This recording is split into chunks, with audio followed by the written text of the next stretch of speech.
The Jurgen Klopp era at Liverpool will soon be coming to an end, so today we're going to try and rebuild Liverpool, imagining a life without Jurgen Klopp. But if that already wasn't a big enough challenge, I'm going to try and make my life even harder. Salah, Van Dijk and Trent, their contracts are all up in the next year and a half or so at Liverpool, and I'm only going to be allowed to extend one of their deals. We'll have to lose the other two and try and rebuild Liverpool from the ground up without their man at the top, Jurgen Klopp, and without two of their key players. This rebuild will be a little bit different from some of the others. We already know Liverpool are a great team doing really well. Usually we're trying to take a club that's struggling and make them good. However, here, I think our aim is to try and maintain the levels that Liverpool have been reaching, even without those key players. So it'll be interesting to see whether we can do that, because their talent is going to be nearly impossible to replace. We do have some talent to build around though, like world-class goalkeeper Alisson. Luis Diaz is here until 2027, and whilst he hasn't quite hit the heights just yet at Liverpool, Darwin Núñez is still a very promising forward option. For the first season though, we're just going to simulate ahead, no transfers. Klopp's team will finish as Klopp has made it, and then we'll get stuck into our rebuild, giving ourselves 6 seasons in total to try and make this team at least at the level that Klopp has been reaching. And during the season, I did try and replicate the kind of system that Jurgen Klopp has been playing. Obviously, slightly different in terms of the roles and whatnot, but it is a 4-3-3 gegenpress with someone sitting at the base of midfield with wide players who like to cut inside and try and help out our forwards. And this first season has left a lot to live up to. If this is what Jurgen Klopp is leaving behind, we're really going to struggle to replicate this. Not only did we win the Carabao Cup, beating Chelsea 4-0 in the final, we also won the Europa League, beating Leverkusen in extra time, and the Premier League we have won with 98 points. Now in real life, Liverpool are in the Carabao Cup final, will likely beat Chelsea, who are in the final here as well, which is kind of coincidental. I'm sure they've got a very good chance of winning the Europa League too, and the Premier League they're currently top of, and I think they are going to win it with this idea of Klopp leaving and giving themselves a little bit of a boost. So this isn't super unrealistic here, to be honest. Man City in second, also City knocking us out of the FA Cup. But the first year is now over, Jurgen Klopp has done, and we've been given a total of £100 million to spend on our team to try and improve what we've got. And on top of the decision about which of the big 3 players we're going to keep, Joel Matip will be leaving at the end of his contract. And I'm also going to be letting Thiago go at the age of 33 on 200 grand a week, very injury prone, not someone that I want to rely upon long term with his deal up in only a few months. So with that being said, let's make some transfers and kick off what will be our 5-season post-Jurgen Klopp Liverpool. Before we see who we sold and who we signed though, if you guys could show me your support and give me a big boost in the algorithm, I'd massively appreciate it if you could go down and smash that like button. It really does help in terms of video performance and pushing these videos out to more eyes, and subscribe to the channel as well if you haven't already. We do weekly Football Manager rebuilds, so if you enjoy this, you'll likely enjoy what we've got to come as we push for what is now 40,000 subscribers. You guys have done awesome getting us to 30k. We've got to keep pushing. Comment down below what rebuild you want to see next as well. Every rebuild we do is based on your suggestions. And finally, if you want to have a go on this save, continue this save for yourself, you can find the save files over on my Patreon, which is linked in the description. Over there you can support me as a creator, and in return you'll get access to the save files, and I want to know how well you'll do with this Liverpool rebuild. But let's see who we signed and who we sold. Firstly, let's talk about the contract which I extended, and I think most people would agree with this. I've decided to extend Trent Alexander-Arnold's deal until 2028, which means Virgil van Dijk, who did kind of flirt with a move away, even if he took the words back afterwards, and Salah will also be leaving the club. They're both the 2 older players, but perhaps our most important and influential, so it would be a big job to replace them. Personally, I think both of them will play until the end of their contracts at Liverpool and won't be sold early, but for the sake of making an interesting rebuild and actually having some money to spend on replacements as well, I've decided to actually sell both of these players on. Virgil van Dijk has chosen to move to Saudi Arabia, which I wouldn't put past the realms of possibility in real life. I doubt he'd want to join any other major Premier League side. Maybe Real Madrid, Bayern, Barca would be the next step on Liverpool, but who knows where he'll go. £51 million though is the fee as he goes away to Saudi. This one actually seems a bit more realistic in my head though. Mohamed Salah has gone to Saudi Arabia, £136 million, potentially rising to £150 million to Al Ittihad. An incredible fee, an incredible sum of money for us to reinvest. He obviously did flirt with a move a little while ago. In the end, he did decide to stay, but with a year left on his contract, if Liverpool got that kind of offer, I'm pretty sure they would accept it. So Salah and Van Dijk are out the door, and now we need to replace them. But not after bringing in a little bit more cash. We've also sold on Nat Phillips. He was on loan at Celtic last year, did well enough, and now we've sold him on for £15 million, which is a great fee to Fulham. Is he good enough to deserve that kind of fee? In FM, actually, attribute-wise, maybe he is, but off he goes, and that's some extra money for us to reinvest. And we decided to go for 4 incomings to try and improve the team. I'm not saying any of these are perfectly realistic for Liverpool, but our first incoming was a Dutch 24-year-old Gertruida who joins us from Feyenoord for a big fee of 60 million, rising to 66. He's a great player who can operate in midfield, centre-back, even right-back, a very versatile option who comes in as one of the best players in the squad already. Whether he can fill Van Dijk's boots is another question, but I like the idea that he can offer depth at both centre-back and right-back. Maybe with that, Trent could move position, or he might even do the Fabinho role in midfield, which Endo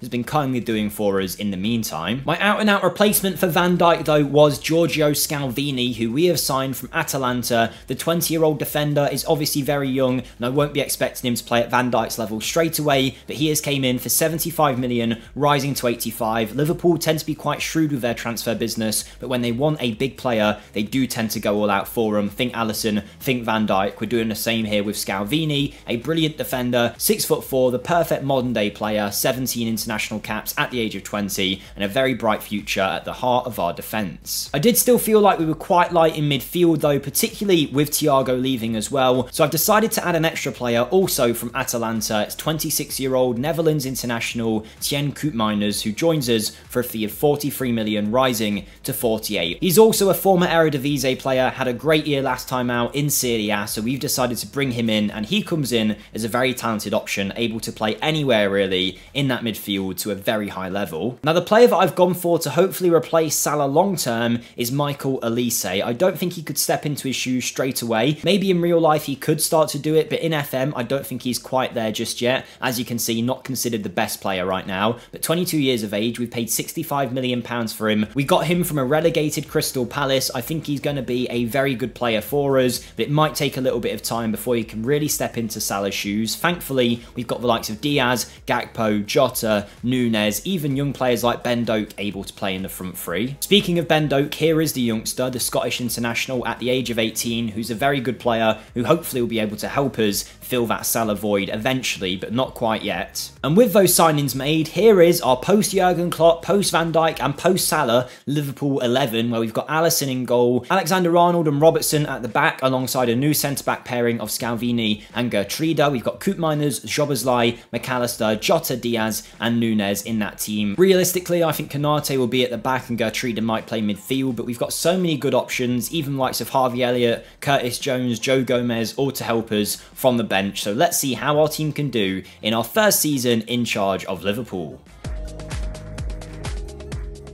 Okay, this definitely shows us the work we've got to do. Losing 2 of our best players and our manager has led to us finishing in 4th place. 72 points was the total, which isn't bad, but it's way away from the eventual winners, Arsenal, on 91 points. We got knocked out of the Carabao Cup in the semis, the FA Cup in the 3rd round by QPR. The Super Cup we did go to win, beating Napoli 3-2. And the Champions League, we made it all the way to the semi-final where Arsenal knocked us out in penalties, which I imagine will be a very bitter one for Liverpool fans to take. So it definitely hasn't been a great first year without Jurgen Klopp, so now we need to analyse the squad and see what we can do to try and reinvigorate us to be title challengers once again. Some positives we can take though is Darwin Núñez played out of his skin, finally really got to grips with the Premier League, scored 16 last year when we simulated. This year he scored 20 in 36, being that 20 goal a season striker that we needed. Szoboszlai contributed with 15 goals, Gakpo with 18, and unfortunately enough, despite playing most of the games this season, Alexander-Arnold was a big disappointment in terms of his performances, as was Diogo Jota and also Michael Olise. I wouldn't say he's a disappointment because he barely ever got on the pitch. The assistant did not pick him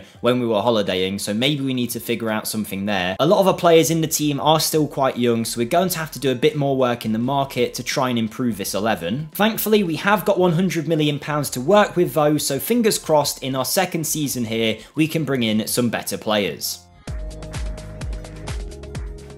For the sales first though, I should note we did lose Kelleher, who was our backup goalkeeper, Ireland's international #1. He has moved to Manchester City for 25.5 million, supposedly rising to 34, which seems to be a bit of a crazy deal from Man City. I don't know particularly why they wanted him. He's only going to be a backup goalkeeper, but I'm not rejecting that much money for exactly that, a backup keeper. Now 24-year-old centre-back Reece Williams has also gone out the door to Norwich for £5 million to help the newly promoted club. I've also sold Bobby Clark on for a few million to Wolves. I just didn't really see him ever becoming a big player for us. And I decided to loan out Tsimikas as well. As good as the Greek player is, he's going to Monaco and I'm looking to refresh that left back spot. So I kind of want Robertson to be the backup this year and find a new left back to go over the top of him. And to do that job, I have gone for Estepinian of Brighton. I really like him as a player. I think he'll offer us a lot going forward, but also defensively too. He's played obviously very well since joining Brighton from, was it Villarreal? Yes, it was. I had him years ago in a Villarreal save. We paid £35 million for him, rising to 43, which I don't think is the worst deal at all. He's a very good player, very well-rounded, and I'm hoping he'll make himself a Liverpool favourite in no time. Replacing our backup goalkeeper Kelleher is going to be Elia Capriel, who I think could even be the long-term answer for Alisson when he eventually goes in a few years. Obviously, he's getting on in age, but currently Capriel is 23, a former Italy under-21 goalkeeper, a consistent performer who's came from Empoli out on loan, then played at Napoli. We paid £12.75 million for him, which is, you know, like a third of what we got for Kelleher, so not a bad deal at all. And then I wanted to add a little bit extra bite into midfield. We've got a lot of players that are good technically, but I wanted a workhorse, so I have gone for Nicolas Sievold, the Austrian coming in from RB Leipzig. Obviously, Liverpool in the past have had great players who have came out of a Red Bull system. Take Sadio Mane, for example. That was a great signing. He was originally a Red Bull player, and Red Bull are known for playing a similar style, gegenpressing style. That's why I'm hoping the Austrian will fit straight into our team, and I'm hoping he will do as well, because we have paid £72 million for him. He is our big signing of the summer. Even though he is young at 24, I think he's going to be a great player in that midfield. And as much as I could go out there and buy a whole host of new players, I am relying on the fact that our players are going to get better too. Like I said before, Scalvini is a very young player. Even players that we might consider important like Szoboszlai and Nunes are still very young in their careers, so we want them to progress and develop. And if we do have a look now at our best 11 in this Liverpool team, supposedly Endo and Tsimikas make it in. I don't quite agree with that. As you can see, Endo has been loaned out to Sociedad. I just don't feel like I'm going to use him much this season. Realistically, I'm expecting something a little bit more like this potentially, and I think that's a team that could be very dangerous here in the Premier League. So let's see what they can do in this coming season, our second one in charge, our third season of the 6-year rebuild. Can we make it back to the top of the Prem? Time will tell. And the answer to that was yes. In our second season post-Klopp, we have gone ahead and won the Premier League title with 93 points, which is 20 points plus, I think, from where we finished last year, which is obviously a huge improvement. Only 3 losses, 6 draws, a 68 goal difference, 11 points clear of Man City in second. The Cups weren't great. The Champions League, we did get to the quarter-final, where Real Madrid, eventual finalists, knocked us out by 1 goal in the end, which is obviously quite disappointing. But it was a great year for a few of our players. McAllister doing great, as did Jota and Darwin Núñez, Szoboszlai as well, and Luis Diaz contributing, Alexander-Arnold having a much better season, Sievold coming in and doing great straight away as well. Overall, a very good performance all around the pitch from a lot of our players, and now our job is going to be to maintain these kind of levels, which you might think would be easy. If you have a look at the age profile of our squad, Diaz, Jota, Robertson, Alisson, all of those above the age of 29, some above the age of 30, obviously still good right now, but we're going to need to plan without them going forward. In the meantime though, we've been improving the club's youth recruitment and academy coaching, so hopefully we'll get some better youngsters from the academy. And again, it's a very big budget that we can spend if we want to, with £100 million there and 500 grand of wage budget, which is going to be added to because I'm actually going to let Andy Robertson go at the end of his contract. He's been a brilliant servant. He still wants to be a massively important player though on high wages, and I don't think I can offer him that at the age of 32. I want to move on from him, so it's time to say goodbye to him and find some new players. Don't forget to smash that like button if you are enjoying the rebuild up to this point, and check out the Discord we've got in the description as well for all things Football Manager. That's got over 700 members now, so if that sounds like your cup of tea, do feel free to go and check that out. Alongside Andy Robertson leaving though, we've also moved on Fabio Carvalho for 17.25 million. He's been on loan the last few years, never looked like he was going to make it at Liverpool, so off he goes. Kostas Tsimikas has moved to Benfica for a fee of just under 20 million, 15 million start price, rising to 18.75, so we definitely needed a new left back. Endo has been a brilliant servant, but now he's going off to finish his career out in Saudi Arabia, making a £10 million move to Damak at the age of 33. And for the first time, we've actually spent less this window than what we've made in transfer fees. Josh Doig was our replacement at left back to be the understudy to Estepinian and hopefully take his place long term. 14.5 million from Hellas Verona. The former Hibs player is a Scotsman at left back. Liverpool have had good success with them with Robertson. Hopefully Doig can do the same thing. I wanted a backup striker for our team though, so I've gone for 22-year-old Serbian international Peter Ratkov, who joins us for 15.75 million. He's been exceptional out at RB Salzburg in the Austrian divisions. 6'5", quick, strong and good in the air with great ability both mentally and technically. He could be a huge player for us. I also picked up a new gen just because I thought we need to plan for the future. So if you do end up continuing this rebuild from my Patreon, then this is the kind of player you'll have in your team. Christopher Axku is his name, joining us from the Danish divisions for 2.5 mil. Lots of potential, but I doubt we'll see him again during this rebuild being so young. And our team now is absolutely stacked. Here is what is currently considered our best 11, and that's with the likes of Koopmeiners, Gakpo, Scalvini, Harvey Elliott, Ratkov, Doig, Gravenberch, and many other names I could keep going with on the bench. Stefan Bajcetic is also improving a lot by the day. Ben Doak, developing very nicely, has gone out on loan to Hull, and I'm hoping he'll get some game time there and continue his development. And we're predicted to finish in third, 6-1 odds of winning the title. I'd like to think winning the league last year though, we've got a bit of a better chance than that. So let's see how our team can do with our new signings.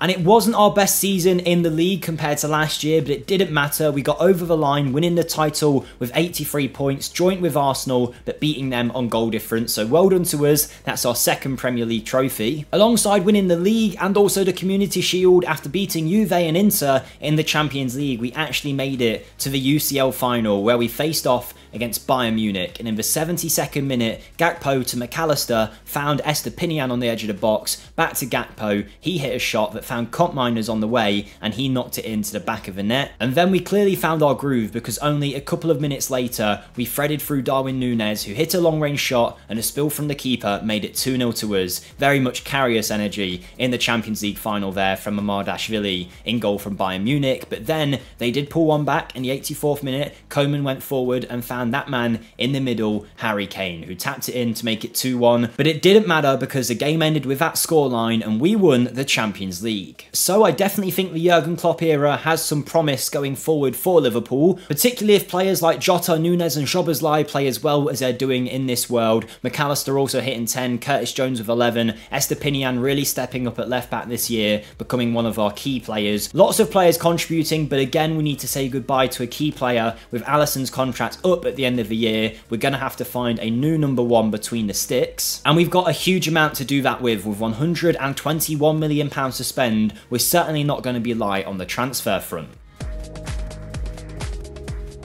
Alisson wasn't the only part of the furniture leaving Liverpool this window though. Joe Gomez came up to us and told us that he wanted to find a new challenge. He'd done everything he could. And for those Liverpool fans interested, he did finally score his first goal for the club and ended up with 3 goals in total for Liverpool. He's now moved to PSG for 30 million, so good luck to him there, and we needed to replace him. We were also going to have to replace Ryan Gravenberch, who moved to Fulham for just under 20 million. It never quite worked out for him at Liverpool. But we have got our first huge sale since the Mohamed Salah one, with Tien Koopmeiners moving to Al Hilal out in Saudi Arabia. He was not going to reject £750,000 a week. £91 million is the fee. We're going to reinvest that in our team. A few good seasons for us, but we can't turn down that kind of money. Replacing him though is the 23-year-old Englishman Alex Scott, who's done brilliantly for Bournemouth in this world since moving to them from the Championship. We've decided to pick him up for 60 million. It's a big fee, but he's a great player. He did sign for Bournemouth for about half of that fee, so it's not exactly like we're completely overspending. He's versatile like Koop Miners was, and he's valued at about 100 million, and he's got loads of potential to keep growing too, so I'm happy with him as a signing. And Gravenberch's quality has been replaced by a player that I think is a much better fit for our team. It's Erkan Kokcu here, Turkish international, 26 years of age at this point, joining us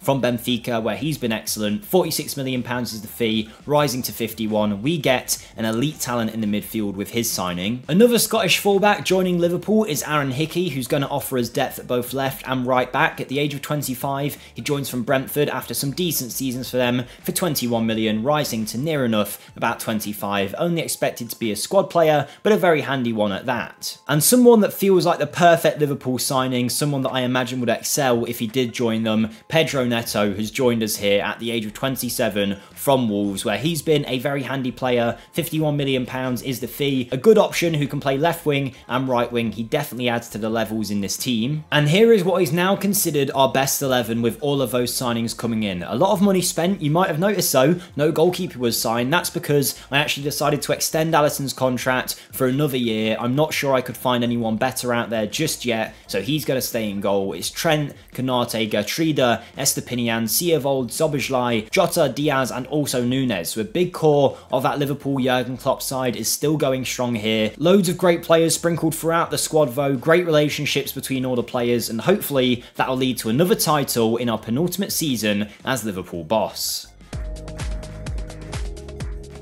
But it hasn't quite gone to plan, because after successive Premier League wins and a Champions League win, we have fell now into third place, again having a poor year out of nowhere, getting 73 points. We were winners of the Super Cup, great to have that, but not performing well in any other competition. Champions League, we got knocked out in the semis by Manchester City, who went on to lose 3-0 to Aston Villa. God knows how that's happened. They finished in 4th place in the Premier League under Marco Rose as their manager. No idea what's going on in the Aston Villa world, but we have finished in 3rd place, and we definitely need an improvement for that going into our final season. And it just looks like some of our players have ran out of steam along the way. Ben Doak was great when called upon, but that wasn't very regularly. Outside of that, Szoboszlai and Nunes can hold their heads high, maybe Konate, but everyone else performed very poorly compared to their normal standards. So we might need to shake things up in the coming transfer window, which we've got 100 million pounds to try and do that with. Can we make the right transfers to try and push us on to another title win? Time will tell. Let's see who we can sign and who we can sell. And we're finishing off with our biggest transfer spree yet, selling 2 key players for a lot of money and spending a lot of that money elsewhere. Firstly, Diego Jota has left the club at the age of 31, again getting his mega deal out in Saudi. He wanted to go as soon as it came in, and we kind of had to let him go. 60 million pounds is the fee, rising to 67. A great player in the last few years. Not as good last season though, so maybe it was the right time to cash in. And we also had to cash in on Karim Konate, who has joined Al Hilal on a mega £800,000 a week contract. Brilliant for us over the last few seasons, a stalwart in defence, but now he moves on for £103 million, which again is a brilliant fee to receive when he is 29 years of age. Some incomings though, we had Manu Silva, a 27-year-old, joining us from the Portuguese divisions to be like our 3rd or 4th choice centre-back. Our scouts found him, I don't know anything about him, but he does look like a handy option. Konate's direct replacement though is going to be Antonio Silva, the 24-year-old Portuguese international with so many appearances at such a young age, is going to be the perfect partner to Scalvini at the back. I really do think that as an elite centre-back pairing. We've spent a decent chunk on him from Benfica, but not as much as you might think considering his performances recently. £52 million it was, a release clause deal, and we are delighted to have him on board. Alisson did leave this window though at the end of his contract. He has now gone, so our new goalkeeper is going to be Brighton's Bart Verbruggen, who has played in the Premier League for a few years for them now, done fairly well. He's a Dutch international keeper as well, and our scouts recommended him highly as the best option that they found, so we've gone for him. If you don't know, we only listen to our scouts in these videos. I don't use my own prior Football Manager knowledge. People like to ask me why, and it's because I know all the best players. I know the players that will grow into world-class talents, and I'd just sign them all every single time if I could, so we try to vary it up. Saying that though, I do know for a fact that Mikey Moore is one of the best wonder kids of this year. Thankfully though, our scouts did a report on him and brought him to us as a recommendation. option, so we have gone for him. From Tottenham, the versatile forward option, England international with a goal at the age of 20. Obviously, he starts the game at the age of 15 or so, and he's been a pretty important player for Tottenham last year. We spent £70 million on him. He's only going to be a squad player for now, but I expect him to grow into the key player here at Liverpool, and to take him away from a fellow Premier League club is that extra bit sweeter. But the big star signing that's going to sell all the shirts this season and for our final transfer of this rebuild is Ivica Kvaratskhelia, joining us from Napoli for a fee of 81 million. He has been fantastic out in Italy following that Serie A win that they got in the previous season, and now he is one of the world's best players, considered to have a potential to get even better still. A goal every 2 games pretty much for what is not the best national team in the world, so fair play to him out there with Georgia, valued at about 150 million. I think this is a world-class signing. If we now have a look at our best 11 for the final time, it's looking so good now with Verbruggen in goal, Alexander-Arnold still in defence alongside Scalvini, Gertruida and Josh Doig. Sievold is there, Alex Scott as well, McAllister, Jobbersley, Kvaratskhelia and Darwin Núñez, with some fantastic players filling the bench. I think you might see as well Luis Diaz has now left us at the end of his contract too, as he was getting older. He also didn't want to sign a new deal with us anyway, so we just had to let him go. But this is our final team. If we have a look around the club as well, pretty much all of their facilities and youth recruitment and all of that good stuff are at maximum. Financially, we've got 152 million quid in the balance and still another 70 million if we wanted to spend it here. But I think our team is ready for our 6th and final season, our 5th one in the post-Klopp, post-Salah, post-Van Dijk era. We've delivered 3 titles, maybe 2, a Champions League on the way as well, a Carabao Cup, and hopefully this year we can win some more silverware.